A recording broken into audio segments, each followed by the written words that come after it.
Ja, herzlich willkommen, Mädel und moin, meine Freunde. Wir spielen heute eine spannende Runde Soul, wird es wahrscheinlich eigentlich heißen. Soul geschrieben. Ähm, Wahrscheinlich dieses Runen-U sein, was dann eher wie ein V aussieht. Und Soul, wie ich es im Folgenden nennen werde, hat ein DLC bekommen. Und zwar von den Dunkelelfen. Was ist Soul überhaupt? Wir spielen ein Roguelite. Ihr werdet gleich in der Kampagne sehen, es gibt so eine Art, ja, Pfad, den wir entlang schreiten, im Stile von Slay the Spire zum Beispiel. Genau, dort werden wir dann einige Feinde bekämpfen, das, neue Leute rekrutieren in unsere Warband und so weiter. Wir werden das, sehen, was passiert, wir werden Artefakte finden und so weiter und so fort. Ja, Saville hat, wie ihr sehen könnt, eine ganze Reihe an Völkern, die man spielen kann. Menschen, Orks, Zwerge, diverse Elfen, Untote, äh, Tiermenschen, Chaos, Waldelfen. Warum nenne ich die ganzen Leute so? Skaven? Weil wir mit Saville endlich etwas gefunden haben, auf das wahrscheinlich die ganze Welt gewartet hat. Wir werden dieses Spiel nämlich spielen, als wäre es ein Warhammer Fantasy Tabletop-Spiel. Die einzelnen Kämpfe sind quasi kleine Gefechte. Und genau, das neue Volk sind die Darkborn Elves, vermutlich Dunkelelfen. Es gibt hier zu jedem Volk 3 Unlocks. Hier wäre es dann wohl die Kriegshydra. Wie ihr sehen könnt, ich habe es noch nicht gespielt. Wir spielen hier auf Schwierigkeitsstufe 1. Die schaltet man frei, wenn man jeweils die Kampagne einmal durchgespielt hat. Die Kampagne besteht aus 2 Akten. Und ja, wir spielen die Priesterin und schauen mal, was passiert. Okay, wir haben hier am Anfang die Möglichkeit, uns unsere Warband zusammenzustellen. Dafür haben wir 2 Picks. Ähm, Armbrustschützen, Kavallerie oder Streitwegen. Ich habe keine Ahnung, was die Völker können. Ich habe es, wie gesagt, noch nicht gespielt. Ich habe gestern eine Runde mit den Hochelfen gespielt, weil es auch da neue Einheiten gibt, also für alle Völker. Ähm, Da habe ich aber nicht einmal gegen Dunkelelfen gespielt. Die kamen noch nicht vor. Das heißt, wir sind hier ganz neu und dann vielleicht wird das erste Video auch nicht, wollen wir vielleicht nicht ganz so viel experimentieren und starten immer mit den Armbrustschützen. Speerschleuder, die Dinger. Oder Kavallerie. Ja, komm, Kavallerie ist immer gut. Unsere Heldin, unsere Priesterin startet ebenfalls mit einer Einheit, in der sie sich befindet. Ich weiß jetzt gerade nicht, was es ist. Und hier seht ihr den Pfad, dem wir folgen. Wir starten hier mit dem ersten Gefecht und dann folgen wir dem jeweils ausgewählten Pfad. Hier ist ein random irgendwas. Das kann gut sein, das kann negativ sein. Man kann dort zum Beispiel Söldner finden, man kann gegen Oger kämpfen oder gegen Riesen. Das hat einige interessante Encounter.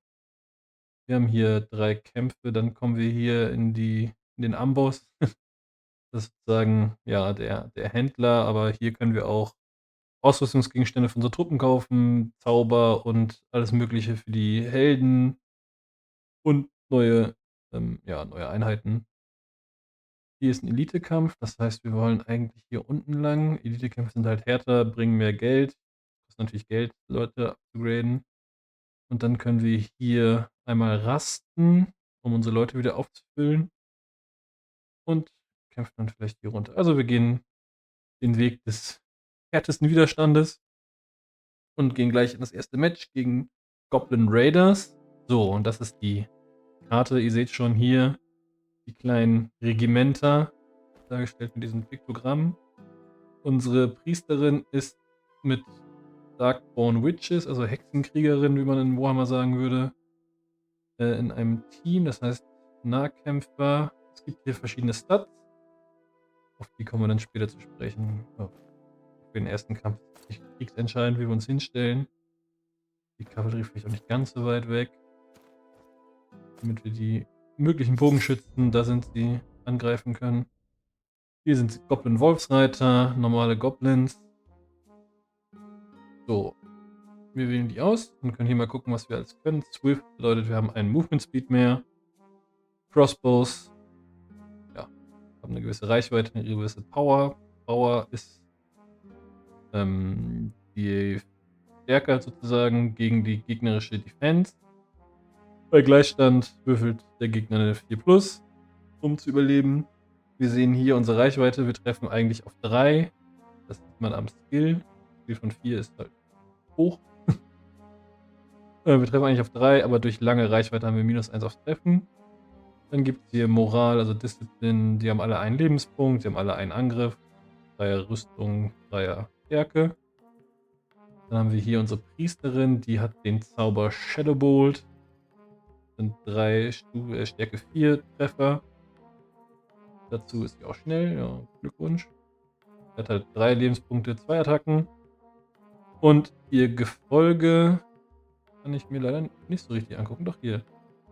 Die Darkborn Witches sind eine Elite-Truppe. Sie haben schon 5 Skill, 3 Power, 3 Defense, 2 Attacken, weil sie 2 Handwaffen tragen. Also es gibt das eine Attack. Sie haben ein Movement mehr, sie haben Frenzy. Sie wiederholen alle verfehlten Attack Rolls. Allerdings nur in der ersten Runde des Combats. Bei den Hochelfen gibt den Skill Elvish Mastery, da können sie jeden Angriff wiederholen. Und sie haben Poison Attacks. Das heißt, die Gegner müssen ihren Rüstungswurf wiederholen. Und wir haben noch die Raptoren, Handwaffe und Schild. Beim Charge 1 + 1 Power, sonst oder generell +1 Defense, haben 5 Defense und Heavy Armor -1 Movement. Also auf 5. So, dann haben wir hier die Bewegung. Wir können hier die Gruppen rotieren. Wir können auf X gucken, was ihre Charge Distance ist, was ihr Sichtradius ist. Wir sehen also, wenn ich einfach so vorwärts laufe, werde ich die Bogenschützen nicht erreichen. Das können wir bei C auch beim Gegner sehen. Wir schießen jetzt mal auf die Wolfsreiter, die jetzt wahrscheinlich gleich angreifen werden. Kurz gecheckt, wir mussten auf 4+ treffen, dann 4 Hits. Der Gegner verteidigt auf 4+, hat alle 4 verfehlt. Oder gefailt. Wolfsreiter haben aber 2 Lebenspunkte, das heißt, es sterben am Ende durch 4 Schaden 2 Modelle, sage ich jetzt mal, in alter Tabletop-Manier. Dann drehen wir uns ein bisschen und geben ab. Genau, die Wölfe laufen vor. Jetzt kommt unsere Priesterin zum Einsatz. Soll sich ein bisschen schützend vor die Armbruststützen stellen. Wobei in Charge Range kommen wir nicht. Wenn wir so laufen, könnte das sein. Millimeterarbeit. Jetzt hier vielleicht 8,3 nehmen. Dann sieht das schon ein bisschen besser aus, aber könnte immer noch schief gehen. Vor allen Dingen haben wir das Problem, dass die Goblins sich noch bewegen können und dann eventuell einen Flankenangriff machen. Das bietet natürlich Boni, Flankenangriffe, Rückenangriffe etc. Da kommen wir dann zu, wenn es soweit ist. Ihr Zauber hat auf jeden Fall nochmal einen Wolfsreiter erschlagen. Also, ja, was auch immer. So, ich hatte jetzt gehofft, dass die Bogenschützen näher rankommen, damit unsere Raptoren da intervenieren können. Das klappt so leider noch nicht. Das heißt, wir müssen uns da irgendwas anderes überlegen. In der Hoffnung, dass die näher ranrennen, genau. Gut, sie können uns jetzt auch angreifen. Aber wir können jetzt die Charges declaren. Wir sind jetzt also in der Charge Phase. Wir sagen, wir greifen hier an. Okay, die Wolfsreiter greifen unsere Priesterin an, die keinen Counterangriff fahren kann. Ihr seht, wir können hier nicht dran wählen. Es war also immer noch knapp, beziehungsweise hat nicht gereicht. Dann ist das so. Wir hätten jetzt auch die Möglichkeit gehabt, seit neuestem zu fliehen, wobei ich nicht genau weiß, ob das jetzt ausgerechnet bei den Witches funktioniert. Aber grundsätzlich kann man auch fliehen, das heißt, man flieht, überraschenderweise. Dann entgeht man eventuell dem Angriff. Und der Gegner läuft ins Leere, das kann ganz praktisch sein. Hier hat der Gegner 7 von 8 Saves geschafft. Sehr gut. Nicht für uns, aber für ihn. Genau, im Charge haben wir 5 Power, das heißt, die Gegner verteidigen hier auf 6, weil die 2 Defense haben. Wir haben doppelt so viel plus 1. Und dann sind da 6 gestorben. Sie treffen aber auch 5 Mal, das heißt, wir halten allerdings, gewinnen um 6. Der Moralwert der Goblins versagt und sie fliehen. Unsere Heldin greift zuerst an. Das ist bei Helden normal. Jetzt greifen die Horse-Reiter an. Wir haben, okay, die haben plus 1 Power im Charge. Das heißt, wir halten auf 5, also halten gar nicht. Und wir dürfen einmal wiederholen. Und sie müssen ihre Geschafften auch wiederholen, weil wir vergiftete Waffen haben. Und so ist dieser Kampf gewonnen. Jetzt haben wir hier die Goblins, die werden uns wahrscheinlich in den Rücken fallen. Wir können jetzt mit denen die fliehenden Einheiten angreifen auf der Schwierigkeitsstufe, auf der wir uns gerade befinden. Also auf 1. Können die Goblins, beziehungsweise kann die KI sich nicht sammeln. Das heißt, die sind weg, wenn sie einmal fliehen. Später kann sich die KI auch sammeln.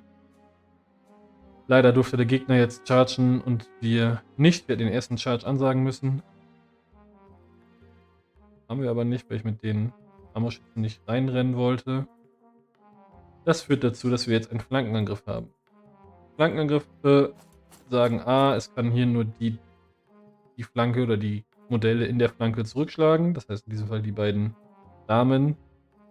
Die Helden, falls sie vorhanden sind, können immer angreifen, selbst wenn die in Rücken angegriffen werden. Und der Gegner kriegt noch plus 1 auf sein Kampfergebnis für den Flankenangriff. Rückenangriff bringt, wo wir schon beim Thema sind, dass du halt als Angegriffener dich überhaupt nicht verteidigen kannst, außer der Held, der kann halt immer angreifen. Und gibt auch plus 1 aufs Kampfergebnis für den, der dir in den Rücken fällt. Das sind 5 Treffer. Verlieren ziemlich viele von unseren Ladies hier. Aber ja, töten auch 3. Wir gewinnen um 1. Goblins haben von Haus aus schlechter Moral. Das heißt, wir gewinnen diesen Kampf mit Verlusten. Aber immerhin. So, was passiert jetzt? Wir kriegen XP. Ihr seht, 3 brauchen wir zum Leveln. Man kriegt pro Kampf einen XP. Wir brauchen sie nur 2. Wir haben 4 verloren. Wir regenerieren verlorene Einheiten über die Zeit. Und jetzt können wir hier entweder weitere Regenerationen, sage ich mal, durchführen, können neue Dunkelelfenhexen holen oder wir plündern.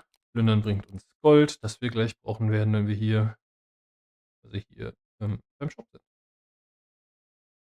So, nächster Kampf gegen Roaming Brigands. Auch da Fernkämpfer. Fernkämpfer sind natürlich immer ein bisschen ärgerlich, weil die logischerweise einfach Schaden machen. Und man will natürlich logischerweise so wenig Schaden wie möglich. Wir können jetzt hier auch erst laufen, damit wir den plus 3 kriegen. Wenn man einen Treffer mehr verursacht. Und dann können wir uns drehen und wieder zurückziehen. Das heißt, mit dem Angriff endet nicht die Bewegung. Anders als im Tabletop. Die Echsenritter halten ziemlich viel aus, muss ich sagen. Das ist schon gut. Die schaffen ihre Dreier ganz gut. Gut, vor allem Glück, aber man muss aber Glück haben. Und die kommt uns Priesterin vor, um ihren Zauber zu machen. Und dann haben wir vielleicht die hintere. Ne, nicht. Warum man die Ranks loswerden will, können immer die ersten beiden Ränge kämpfen. Außer bei Speerträgern und so weiter. Das sind ein paar Sonderregeln. Aber in der Regel können die ersten 2 Ränge kämpfen. Das heißt, man will, wenn man schon beim zweiten Rang ist, den auch dezimieren. Plus es gibt auf den Disziplin-Check auch einen Bonus pro Rang. Ich glaube allerdings nicht, wenn da nur einer drin ist. Aber da bin ich mir jetzt gerade gar nicht sicher. Jo. Und Zauberin hier nochmal. Zaubern.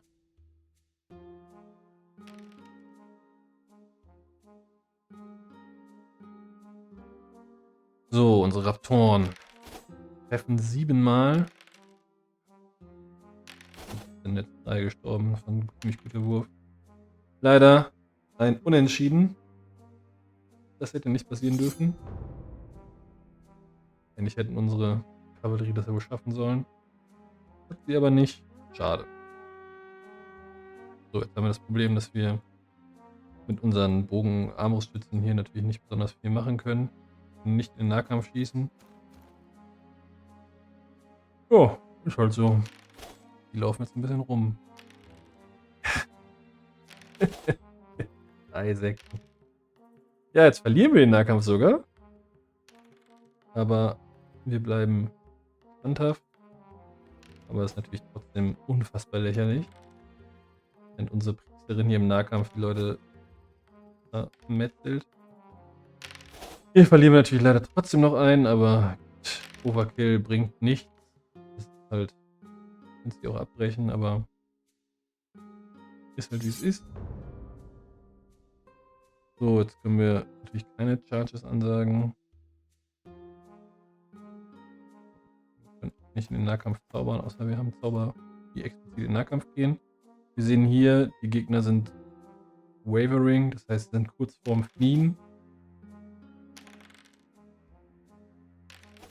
Inzwischen, wir haben jetzt so viel getötet, dass die in diese Runde noch fliehen. Hat man wieder die Echsen wieder zu früh gelobt. Haben sie ihre Würfe doch nicht so gut geschafft. Naja. So, wir kriegen 2 wieder durch die hohen Verluste und wir können aufleveln. Es gibt bei jedem Level up 3 unterschiedlichste Verbesserungsmöglichkeiten. Für die Armbrustschützen können wir zum Beispiel jetzt hier die Unit Size erhöhen. Das heißt, für 13 Truppen, wenn wir da jetzt draufklicken, Spoiler, ich werde das hier nehmen. Wenn wir draufklicken, kriegen wir aber nicht die 3 Modelle sofort, sondern kriegen nur die Möglichkeit, 13 Modelle zu haben. Das heißt, wir müssen danach noch wieder raggen, um die Modelle dann wieder voll zu kriegen. Wir nehmen aber die Veteran Accuracy und rerollen 1. Einen Sinn beim Schuss. So, denen können wir das einen Movement Speed geben. 11 Speed Mastery 1. Das heißt, es gibt noch eine zweite Stufe. Das kann sein, ich weiß jetzt aus dem Kopf wirklich nicht. Es kann sein, dass die dann plus einen weiteren Movement Speed kriegen, aber es gibt auch Fähigkeiten, wo sie dann irgendwas anderes Tolles kriegen. Plus ein Power by Charges oder solche Scherze. Wir können auch die Unit Size erhöhen, aber hier ist dasselbe Spiel wie bei den Armbrustschützen. Increase Skill, dann treffen sie einfacher. Das ist quasi das Kampfgeschick. Da sie Heavy Armor tragen und damit einen Movement weniger haben, kriegen sie mal den Movement Speed. Außerdem bin ich gespannt, was sich hinter Stufe 2 verbirgt. Wir wollen natürlich möglichst viel Geld. Aber 3 Knights bringen uns auch nicht viel. Ja, 1 bis 2. Wir heilen natürlich auch nur einen. Das Glück ist uns gerade nicht so hold, muss man sagen. Aber gut. Ach ja, mal hat man Glück, mal Pech, mal hat man Gandhi. So, wir sehen diesmal allerdings keine Bogenschützen vom Feind. Das heißt, wir können uns entspannen und müssen nur aufpassen, nicht in die gegnerischen Angriffsranges zu laufen. Mit den Raptoren hier irgendwie flanken. Außerdem habe ich gehofft, dass der vielleicht die Wolfsreiter bewegt. Weil die werden ja nun sicherlich wieder so nah rangehen, dass wir uns angreifen können. Ja, das ist dumm. Das war richtig blöd. Nicht drüber nachgedacht, dass so Zauber nicht unendlich Reichweite haben. Na gut, dann müssen die erstmal hier durch den Skill konnten wir die 1 wiederholen, aber es hat leider nicht gereicht. Wird trotzdem ein Wolfsreiter, der jetzt volle Möhre in unsere Priesterin charge. Aber das ist dann halt so. Das werden die schon irgendwie aushalten. Hoffentlich. Ja, jetzt haben wir natürlich ein weiteres Problem. Wir müssen, ja, ein weiteres Problem. Ein bisschen drehen, um auf diese Goblin-Mobs zu schießen. Hier wiederholen wir den Schuss wieder. 3 ist noch nicht so viel. Und dann müssen wir fliehen in der Hoffnung, dass die Gegner nicht an uns rankommen. Hier Können wir den Gegner ein bisschen umtanzen. Seht ihr nicht lang. Wir machen das so. Uns wahrscheinlich angreifen, schätze ich mal. Und wenn sie nicht die. Doch, können die Armbrustschützen leider in den Rücken fallen. Das war wirklich total behämmert von mir gespielt. Das war nicht gut. Okay, wir hier 2. Das tötet jetzt hoffentlich die Wölfe. Schon besiegt. Ja, Problem. Die haben jetzt hier natürlich freies Schussfeld. Entweder hier rein oder da in die Flanke. Wir können den Goblins in die Flanke fallen. Warum sollten wir das wollen? Okay, greift die dann an. Das ist wahrscheinlich im Endeffekt noch einigermaßen in Ordnung. Den Vorteil, wir jetzt selber eine Flanke vielleicht nehmen können. Die Bäume sind im Weg. Es gibt auch Sichtfelder, wie ihr seht. Also die Bäume waren hier im Weg. Die Armbrustschützen konnten die Goblins nicht sehen und deswegen auch nicht auf sie schießen, logischerweise.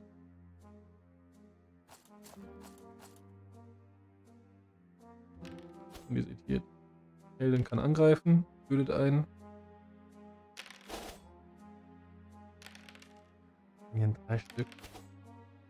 Die beiden können ebenfalls angreifen. Ja, wir verlieren um einen. Das ist schon mal sehr, sehr schlecht. Und wir verlieren ein bisschen verhext. Wir verlieren tatsächlich den Wurf. Aber gut, jetzt können unsere Raptoren da in den Rücken fallen. Wir werden auch nicht da hineinstürmen. Wie gesagt, Rückenangriff bedeutet, die Goblins können sich hier nicht wehren. Wir haben hier die Möglichkeit, unsere Priesterin zu rallyen, sammeln. Wir mit den Armbruststützen jetzt diese Goblins schießen. Um diese Runde, also bei der nächsten Runde, zum Charge nicht ran. Und wir werden uns wieder so postieren, falls die Hexenritter das jetzt nicht schaffen, dass ich ihnen rate, das zu tun, können wir im schlimmsten Fall noch in die Flanke fallen, aber das ist alles noch nicht notwendig.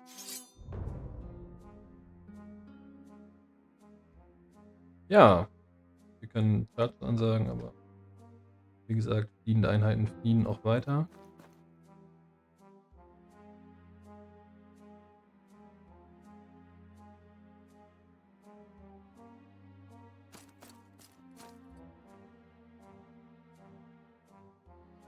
Wir haben das Glück, die Goblins nicht nah genug angekommen sind, um hier anzugreifen. Das heißt, wenn sie noch eine Runde beschießen und jetzt noch weiter zurücklaufen, aber wir lassen das mal.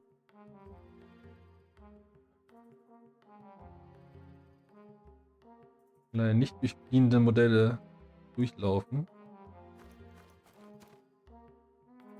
Wir hätten zaubern können, aber das wiederum.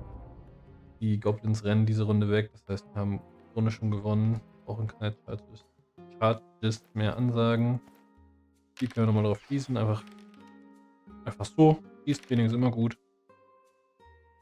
Und dann war's das. Wir haben genug Goblins erschlagen.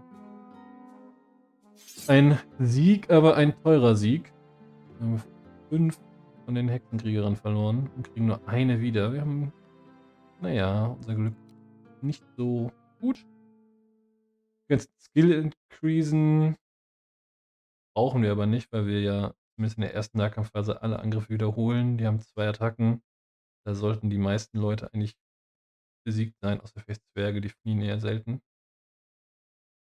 Mehr Gold vom Looten finde ich gut, aber das sind natürlich auch nur noch 6 von 14 Modellen und wir haben noch einen Elite-Kampf vor uns. Das heißt, wir nehmen hier das einfache Replenishen und wir kriegen sogar die 5 wieder. Wie schön.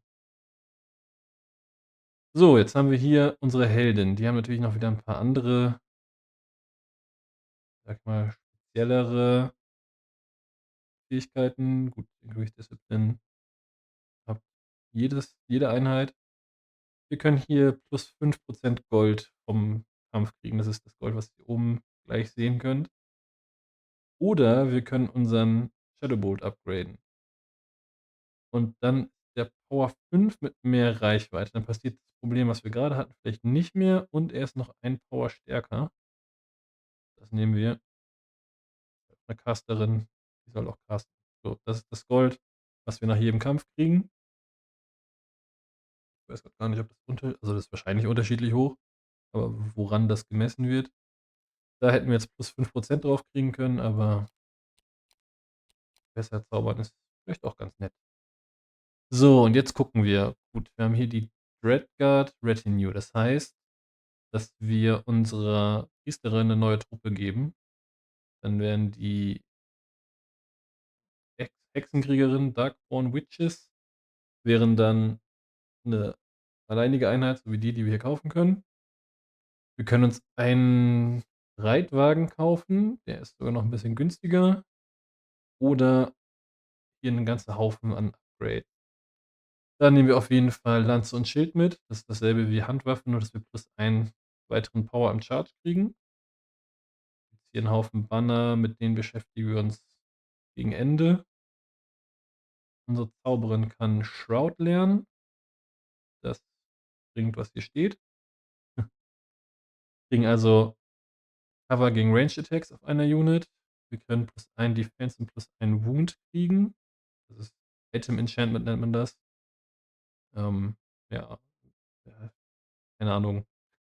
Man hat ja nicht so wirklich Items, die da verzaubert werden, aber ist halt eine Verzauberung. Es geht auch nicht weg. Ist einfach ein Buff. Und Arcane Rap Reduced Target Units Movement Speed.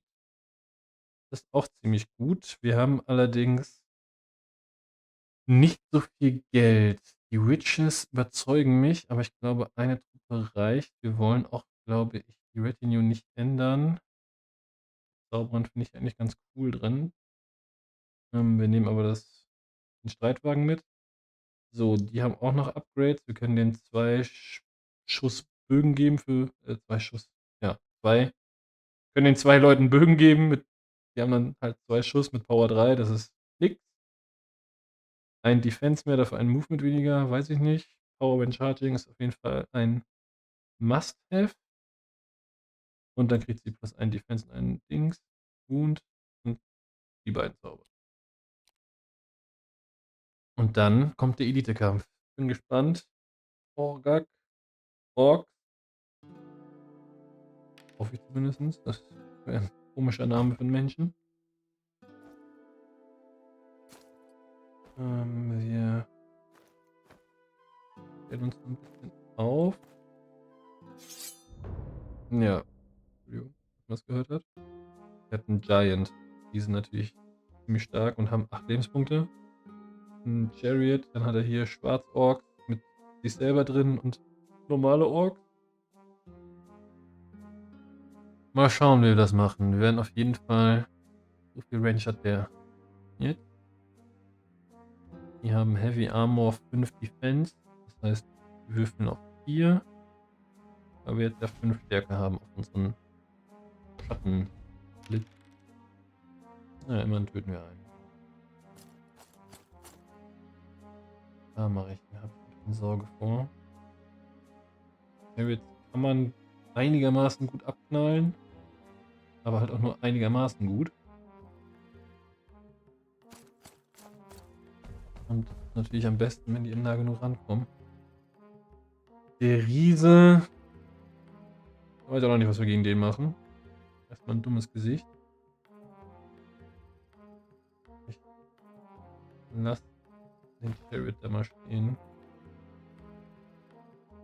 Jetzt weiß ich nicht, ob wir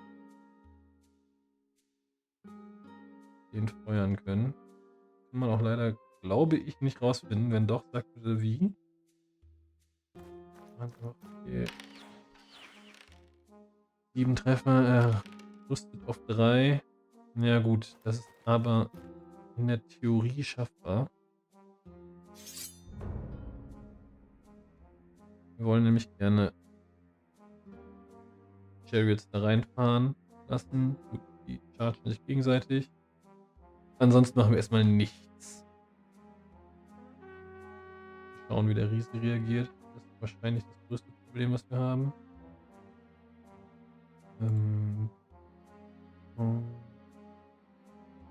Ja, wir können natürlich dem Warchief verbieten zu laufen. Auch schon mal gut. Wenn wir jetzt... Ja, das Problem ist, der Riese wird natürlich jetzt die Armbrustspitzen angreifen. Und da können wir nicht viel gegen machen. Ach, yeah. Rüstet auf 2 plus. Das heißt, der wird die wahrscheinlich ziemlich gut vermöbeln. Ich gehe mit den Rittern ein Stück zurück, weil ich glaube, dass die Orks die sonst angreifen können.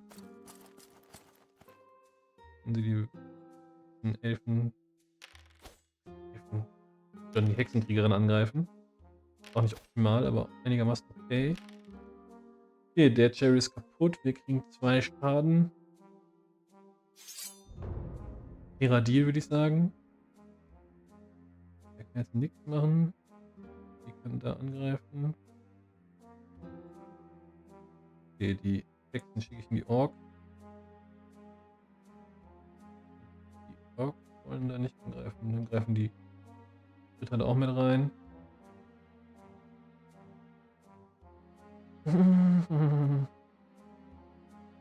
Das wird nicht gut enden. Wir müssen auf jeden Fall ihn am Bewegen hindern. Das hat ja gut funktioniert.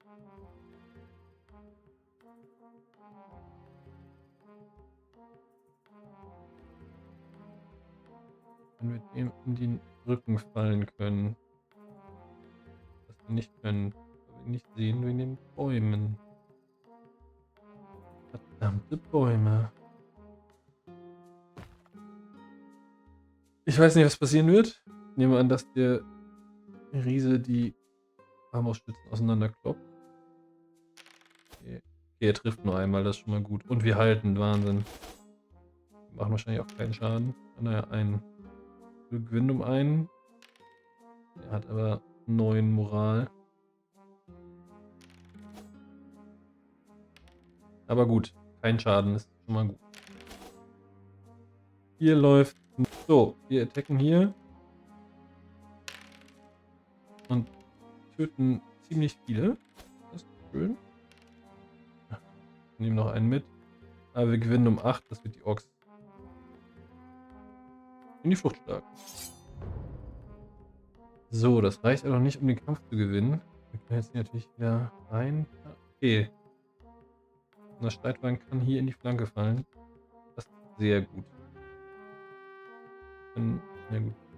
Der Held macht seinen Warcry. Das bringt alle Units haben +1 Power. Das ist für uns natürlich, naja, denkbar schlecht.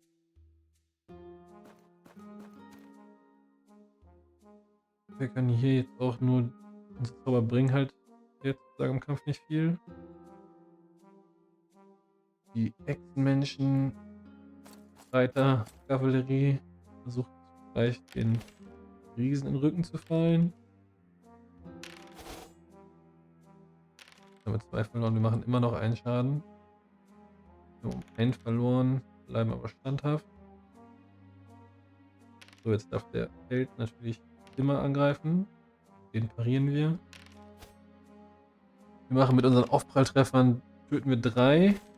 Okay, schlagen die 2 zurück und machen noch einen Schaden. Wir gewinnen um 3. Und die Schwarzorks, also Brutes fliehen. Der Gegner ist Ravering. Wir können da jetzt natürlich reinrennen, aber das wird uns nichts bringen. Das heißt, wir chargen hier den Giant nochmal. Wir werden auch den Streitwagen so positionieren, dass wir den Giant nächste Runde auch angreifen können, aber hoffen, dass wir noch ein bisschen Schaden machen und er dann diese Runde noch flieht. Das sieht allerdings nicht so gut aus. Hier viel, okay, wir machen noch 4 Schaden. Gewinnen um 4 und er flieht. Wahnsinn. Da haben wir noch gewonnen. Ja, das war der erste Elite-Kampf für diese Runde. Ihr seht, wir kriegen von dem Loot plus 100% durch den Elite-Bonus. Unsere Verluste sind deutlich geringer als erwartet. Und wir werden hier jetzt plündern für den nächsten Shop. Wir gehen hier in das Random-Ding. Wo sollen wir auch sonst hingehen? Holy Gift. Your soldiers can ask for a blessing, but make your choice carefully. Wir nehmen also eine Unit. Können wir entweder unsere Damage Saves rerollen, also unser Rüstungsschutz, also unsere Rüstungswürfe wiederholen, oder komplett geheilt werden. Rüstungswürfe wiederholen wäre natürlich auf denen gut, damit sie nicht sterben, aber haben natürlich auch nicht viel Rüstung. Die Knights wären natürlich gute Blocker. Ja, ich nehme mal die Knights. Die Witches konnten auch keine Rüstung kriegen. Natürlich nicht. Ich nehme die Knights, weil sie die besten Rüstungsschutz haben. Aber kann auch sein, dass vielleicht die anderen doch besser werden. So, wir gehen zur Campsite. Wir replenishen hier diese vier Leute. Wir replenishen einmal automatisch und können jetzt entweder nochmal uns regenerieren oder kriegen einen XP, da jetzt alle wieder bei voller Mannstärke sind oder Frauenstärke im Sinne der Hexenkriegerin. Nehmen wir die EP und kriegen ein paar Level up. Zum Beispiel können wir hier plus 5 Range nehmen. Oder mehr Gold nach dem Looten. Ja, wir wollen mit denen ja nicht viel Schaden machen. Das wäre gut, wenn sie dann auch gute Reichweite haben. Die Knights, na gut, jetzt könnten wir plus 3 nehmen, aber dauert natürlich, bis wir die voll kriegen wieder. Das heißt, wir nehmen hier das Einkampfgeschick. Und der Streitwagen kriegt einen Movement Speed, weil der auf jeden Fall weil der auf jeden Fall angreifen muss. Und jetzt kommt der zweite Elite-Kampf gegen Zwerge. Zwerge rennen nicht weg, wie man erwarten würde. Hier hat sich jetzt die Regiment irgendwie umgestellt. Hätte ich lieber in einer Reihe gehabt. Zwerge rennen nicht weg, halten viel aus und haben Kanonen. Kanonen sind besonders schlecht für Leute mit 2 Lebenspunkten, weil Kanonen mit einem Schaden 2 Schaden machen. Das heißt, wir wollen die Kanone da eigentlich weghaben. Schaffen wir aber nicht. Und mit Cover treffen die jetzt auch nur auf 5. Natürlich versuchen mit dem Zauber, der Auto hittet. Aber ich glaube, damit kommen wir nicht bis an die ran. Das heißt, wir zaubern auf die Berserker. Wir haben 5er Safe und alle 3 werden gehalten. Das hat man gern. Zwerge haben hier nicht irgendwie Magieresistenz oder so, dass sie besonders gut gegen Zauber wären. Aber die haben auch so, obwohl er quasi keine Rüstung trägt, hat der halt 4 Defense. Das macht ihn schon einigermaßen tough. Das ist die Deep Guard, das sind quasi Eisenbrecher, die dürfen Rüstungswürfe wiederholen, haben 5er Armor, kriegt man im Grunde nicht kaputt. Wir können halt versuchen, den Berserkern in den Rücken zu fallen oder in die Flanke. Wenn das klappt, wäre das schon gut. Ja, macht 3 Treffer, ja, ist dann auch kaputt. Macht D3, macht 3 Treffer. Jeder macht 2 Schaden, das sind 6 Schaden gewesen. Ist dann halt ein bisschen blöd. So, wir chargen die Berserker. Wir müssen irgendwas machen. Da liegt die Kanone, die kann natürlich auch in den Nahkampf schießen und damit sind unsere Knights einigermaßen safe.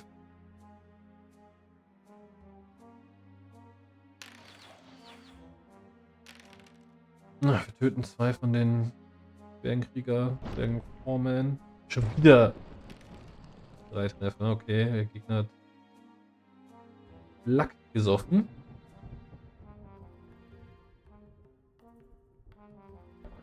Okay, wir könnten uns mit denen... Ja, was können wir eigentlich? Wir können hoffen, dass die Raptoren die Berserker töten und dann hier in den Nahkampf gehen gegen den Anführer und seine Truppe. Auch schon mal ein guter Anfang. Da macht die KI komische Dinge.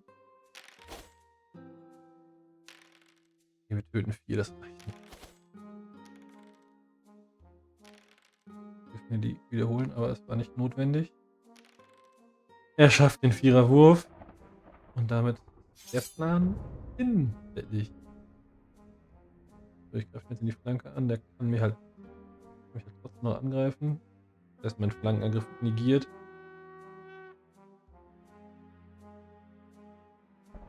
Wir können dem verbieten, sich zu bewegen.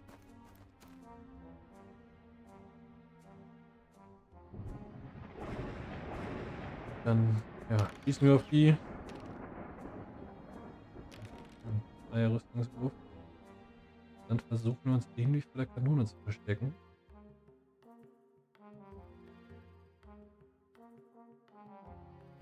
Das wird noch nicht klappen. Schon wieder 3 Treffer. Und es werden wieder 3 getötet. Wow. Noch nie so eine gute Kanone gesehen. Ja, naja, manchmal muss man halt auch ein bisschen Pech haben, sonst wäre es auch zu einfach. Wir besiegen die 3, wir dürfen den wiederholen, schaffen trotzdem nicht. Aber da die 2 Lebenspunkte haben, macht uns ein Schaden noch nicht so viel. Unsere Heldin schlägt deren Held, der mit Shield Wall alle Rüstungswürfe wiederholt. Und seine Unit, glaube ich, auch.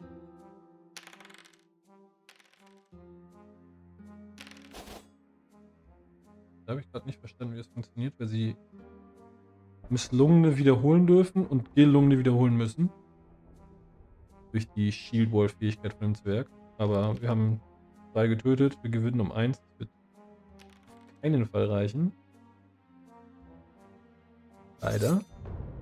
Aber jetzt ist die Kavallerie dran. Wird die Crossbowmänner jetzt rein. Was? Okay, krass. Das habe ich nicht gesehen. Dann werden wir jetzt fliehen.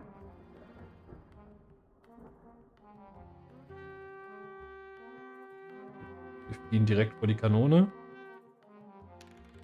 Wir rallyen uns, aber da werden jetzt natürlich wieder 2 immerhin. Einer, okay, wir schaffen den Wurf. Naja. Ja, wir können nichts großartig machen.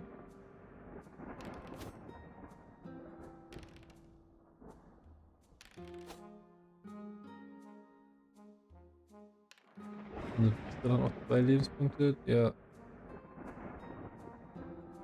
Vormann hat noch 2 Lebenspunkte. Ich weiß nicht, warum da nicht sein Name steht. Diesmal töten wir 5, weil er nicht wiederholen darf. Aber sterben auch. Da steht tatsächlich nur einer. Okay, es lebt noch einer und der Held. Aber die fliehen. Immerhin. Können die uns jetzt? Nein, die können jetzt nicht angreifen. Die können aber diese unfassbar starke Kanone angreifen.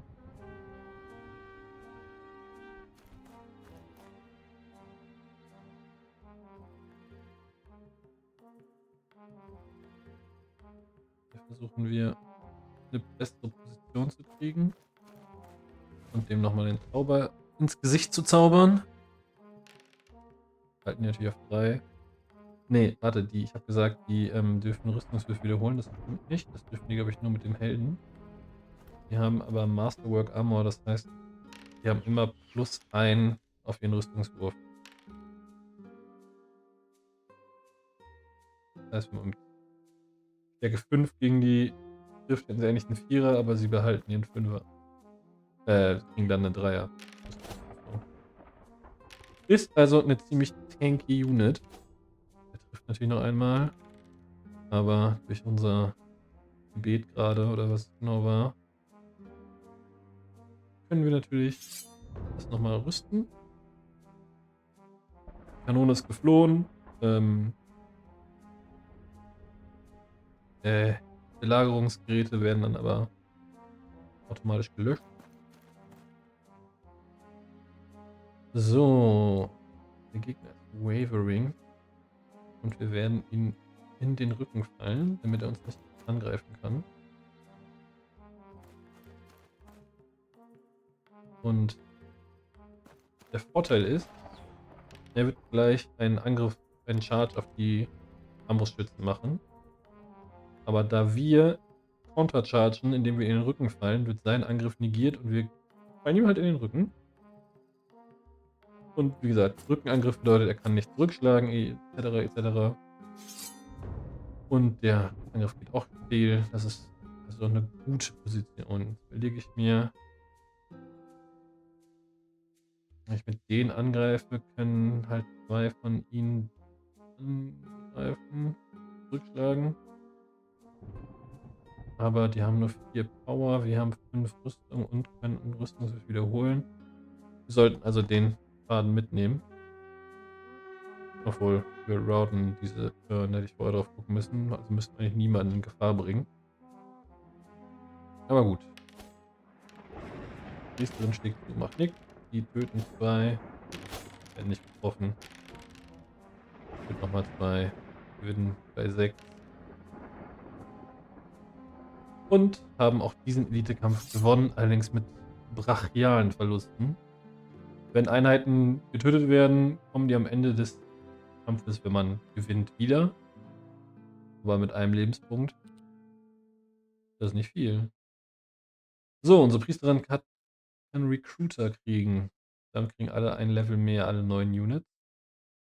Oder wir können unseren Shroud upgraden, dass alle Friendly Units geschraudet sind. Das wäre natürlich immer ein guter erster Turn. Wir haben 183 Gold. Wir werden also nicht so besonders viel rekruten mehr. Das ist natürlich super geil, wenn du die Fähigkeit zu Beginn hast. Ja, wir nehmen sie trotzdem. Ich ärgere mich sonst. Und das wollen wir nicht. Slavers scheint eine neue Fähigkeit der Dunkelelfen zu sein. Bringt plus 1 Gold pro Enemy, den sie töten. Das ist natürlich nett. Das ist nicht schlecht. Die töten ja auch einiges.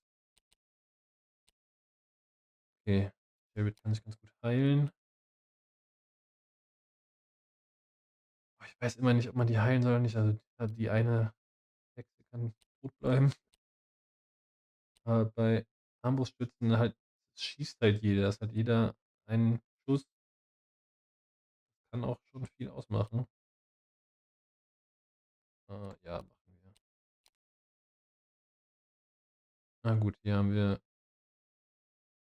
Ja, wir gehen hier hin und danach replenishen wir nochmal. Wir können uns einen weiteren Helden kaufen, der mit Echsenrittern kommt. Das klingt schon wieder sehr verlockend. Oder Spears, also Speerträger. Nein, wir kaufen uns einen neuen Helden. Der kriegt durch unsere Fähigkeit, die wir gerade genommen haben, natürlich automatisch ein Level. Und ich nehme an, achso, das sind die Raptoren, die das Level bekommen haben. Oh, kriegt ja auch Slavers. Passt doch. Der Held kriegt scheinbar kein Level.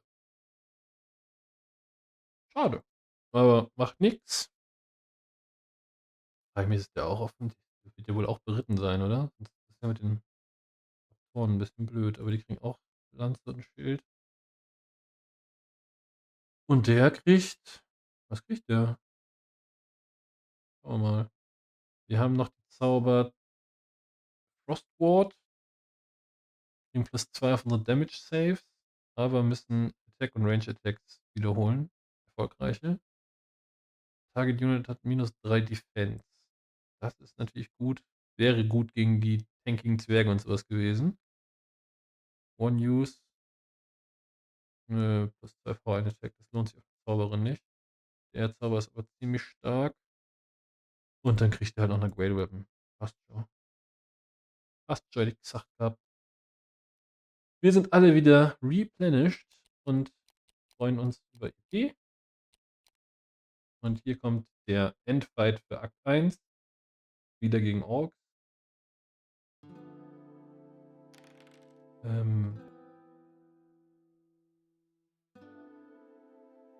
weiß jetzt nicht, ob das beritten ist oder nicht. Ehrlich gesagt, ich gehe jetzt einfach mal von aus. Gehen wir auf die linke Flanke. Gegen Orks. Orks haben auch Artillerie. Die Orks aber nicht. Die haben allerdings wieder einen Giant. So, ich weiß nicht. Ja, okay, der ist wohl offensichtlich beritten.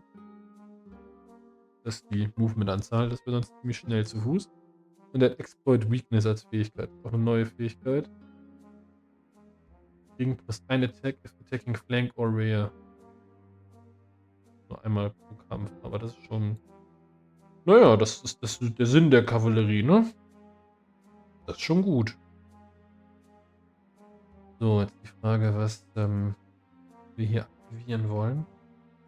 Ja, hier diese Schwarzbox, Orc-Brutes, Warrior, wo der Chef hier drin ist. Einen großen Goblin-Mob. Noch einen noch großen Orc-Mob und halt einen Giant und einen Chariot. Das Chariot würde ich gerne abknallen, wenn man mich lässt. Eigentlich. Es ist zum Mäusemelken. Vielleicht kann sie hier noch was regeln. Sehr gut. Genau, einen Schaden gemacht. Mehr brauchen wir auch nicht. Gutes Pferd springt nicht höher als es muss, ne? So, den Giant wollen wir eigentlich im besten Fall eine Weile in Ruhe lassen. Das heißt, wir positionieren unsere Rider. Oh. Ja, was machen wir? Wir müssen den ja nochmal irgendwie besiegen, ne? Gibt alles nichts. Ich glaube, da möchte ich nächste Runde. Den möchte ich nächste Runde angreifen. Alles diese. Wir kommen eh nicht in die Flanke von dem. Doch stehen bleiben. Ich möchte den Riesentruppen gerne irgendwie in die Flanke fallen. Damit ich hier die +1 Attack kriege. Problem ist, dass die Goblins mich hier gleich angreifen können.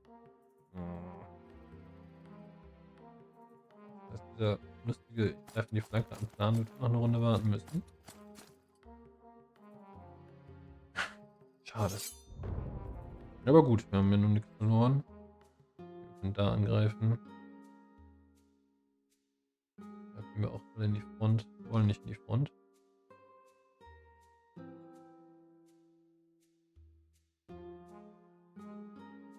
Ja, und den ein bisschen zu knuspern. Kriegt nochmal einen Schaden. Dann nichts weg hier. Hier versuchen wir. Wir könnten Orc-Mob verbieten, sich zu bewegen.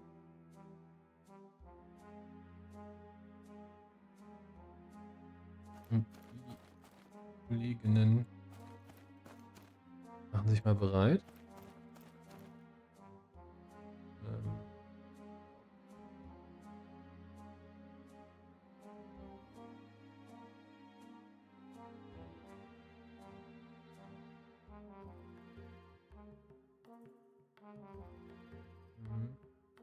Ja, Orc-Mob kann sich nicht bewegen, ne? Ja. Dann versuchen wir mal hier hinzukommen. Na gut, die Brutes werden sich natürlich auf die Ohren hier stürzen. Naja, vorausplanen. Irgendwie, wenn eine. Ja gut, aber wenn die jetzt den. Ich möchte, dass die.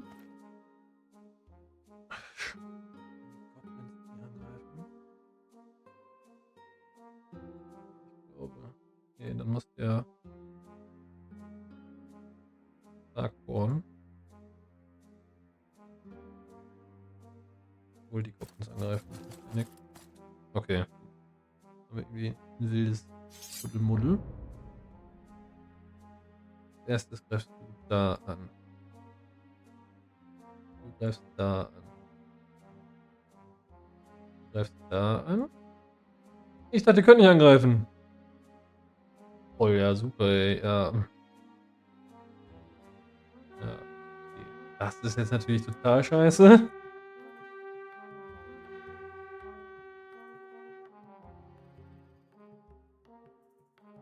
Ja. Minus 3 Defense. Eben. Die haben hier 5 Defense. Ja, dann verlieren die ihre Verteidigung, sodass wir da vielleicht ordentlich Schaden machen können. Er macht seinen Warcry, dass alle plus 1 Power kriegen. Ja, safe natürlich beide. Ja, gut. Warum soll ich irgendwie einen verloren? Halt das 7. 7 von 7. Das war okay. Arbeitsverweigerung. Die hält. So. 10 Treffer. Wir töten 7. Wir töten 3. Wir gewinnen um 3. Sehr gut. Das war sehr wichtig. Das war auch gut. Aber um 6 gewonnen. Ja, gut. So, du müsstest jetzt eigentlich, hättest du jetzt 3 töten müssen, weil das ist unangenehm. Ja. Ja. Okay. Die Unit ist damit dann einigermaßen tot. Wäre nicht gut, wenn ihr wegrennt. Hätte auch fliehen können, ne? Das wäre klug gewesen. Ja, auch fliehen, weiß ich gar nicht. Wäre aber auch klug gewesen. Okay, die halten. Weiß ich noch nicht, ob ich das so richtig gut finde, aber naja. Okay, du rennst hier in die Kobos rein. Hier den Slaver Trade. Ne, bringt eigentlich nichts, wenn ihr da rein rennt. Das Problem ist, wenn die jetzt reinrennen und total schlecht würfeln, dann kann es sein, dass die Ork-Brutes den Nahkampf nicht verlieren und dann sich automatisch sammeln. Das wäre halt schlecht. Andererseits, wenn ich da jetzt reinrenne, was ich schon getan habe, habe ich vielleicht noch die Chance, dass die weglaufen hier oben hin und dass die dann nächste Runde hier reinrennen können, weil ich fürchte, der Noble und sein Knight werden das nicht überleben. Ja, Hex of Ruin. Da ist es vergebene Liebesmühe. Die haben nur 3 Defense. Das sollte also auch so gehen. Er macht nicht genug Schaden. Wir sparen es das auf, wenn die da reinrennen. Dann machst du einen. Ja gut. Nochmal den Sektorwurf. Okay, die ist weg. Ich suboptimal.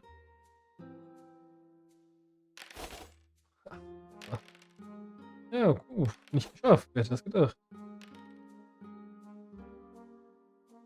Wenn die Einheit vernichtet wird, stirbt früher auch automatisch der Held. Das scheint nicht mehr der Fall zu sein. Nur noch den Helden. Okay, das wusste ich auch noch nicht. Hey, einen Viererwurf geschafft. Ihr könnt es euch denken, nach dem Kapitel wird nicht einfach alles wiederbelebt. Die Verluste übernehmen wir. Deswegen hätte ich gern weniger. -1 werden sie wohl nicht schaffen. Okay, jetzt kommt es auf euch an. War schön. Dann, ihr habt den Flavor Trade.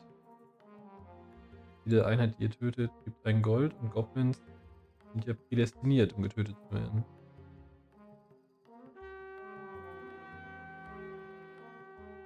Ne, ihr habt ihn.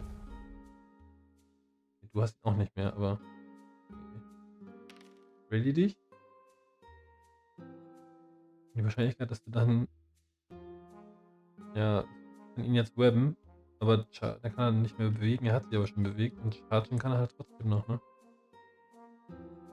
Die haben Lance, die haben 6 Power, die haben 4 Defense. Jetzt haben wir noch ein Defense, das heißt, wir müssen auf 6. 6. Auf 6 verteidigen. Wenn ja wohl hoffentlich nicht so viele schaffen. Hallo, ich will hier reinlaufen. Okay, wir wiederholen einen Schuss, machen auch schon 1. Warum kann der Giant nicht so viele Einsen würfeln? Schade eigentlich. Gut. Die Königin verfehlt. Der Rest tötet 5. Das sind nochmal 5 Gold.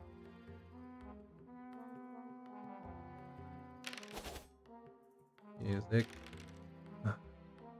Töten nur 5, nur in Anführungsstrichen. Kriegen aber keinen Schaden. Erst um 6 gewonnen, das wird so reichen. Havering. Havering. Nicht den. Ja, an den Angriff.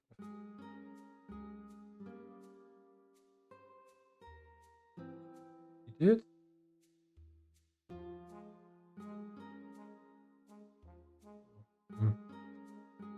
Wenn ich fliehen müssen.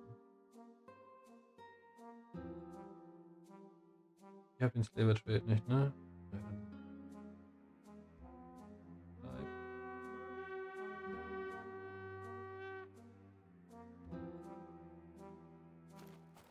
Ich vermute mal, dass wenn ich die jetzt besiege, der dann auch finito ist.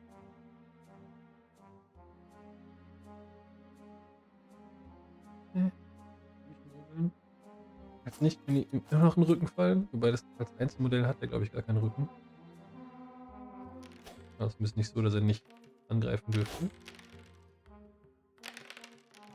Und das sind nochmal 8 Gold, 7 Gold. Und dann haben wir gewonnen. Sehr gut. Sehr, sehr gut. Wir haben alle unsere Kavallerie verloren, kriegen aber immerhin 2 neue. Unser Nobel ist ein Level Up und kriegt eine Attacke mehr. Unsere Crossbow-Leute sind ein Level Up und Bow Mastery. Okay, das eine war plus 5 Range, ne? Das nächste ist minus 1 Rüstung. Das ist schon auch gut. Ich gerne mal, dass das mehr Leute werden. Die kriegen auch den Slaver Skill. Und das Chariot kriegt eine Attacke mehr.